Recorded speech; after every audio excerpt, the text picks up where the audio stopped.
কখনো কখনো জীবন আমাদের এমন এক মোড়ে নিয়ে আসে যেখানে আমাদের সামনে দুটি পথ থাকে, একটি সহজ আর একটি কঠিন। কিন্তু আসল নায়ক সেই যে কঠিন পথটিকে বেছে নেয়।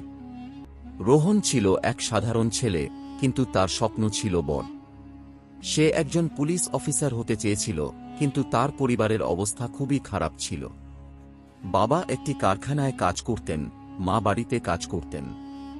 একদিন তার বন্ধু বিক্কি তাকে দ্রুত টাকা আয়ের একটি সহজ উপায় বলল, শুধু একটা ব্যাগ পৌঁছে দিতে হবে, আর ভালো টাকা পেয়ে যাবি। রোহনের মনে দ্বিধা সৃষ্টি হল। একদিকে দারিদ্র্য, অন্যদিকে সততা। মনে হল যদি একবার টাকা পেয়ে যায় তাহলে তার জীবন বদলে যেতে পারে। কিন্তু তখনই তার বাবার কথা মনে পড়ল। স্বপ্ন শুধু তারাই পূরণ করতে পারে যারা সঠিক পথে চলে। ভুল পথ সব সময় তাড়াতাড়ি টাকা দেয়, কিন্তু সারা জীবনের অনুশোচনাও এনে দেয়। রোহন বিক্কির প্রস্তাব প্রত্যাখ্যান করল এবং পড়াশোনায় মন দিল।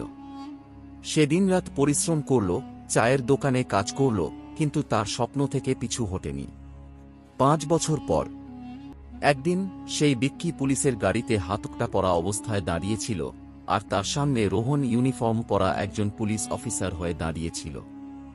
বিক্কি রোহনকে বলল, তুইও তো আমার মতো গরিব ছিলি, তাহলে তোর স্বপ্ন কিভাবে পূরণ হল?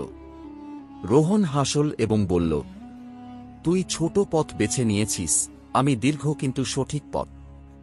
আর আসল নায়ক সেই যেসব পরিস্থিতিতে সঠিক পথ অনুসরণ করে। জীবনে শর্টকাট কখনো বেছে নিও না, কারণ সত্যিকারের সাফল্য কেবল কঠোর পরিশ্রমের মাধ্যমেই আসে। আপনি যদি এই গল্পটি পছন্দ করেন তবে আপনার বন্ধুদের সাথে শেয়ার করুন এবং কমেন্টে জানান আপনি কি শিখলেন।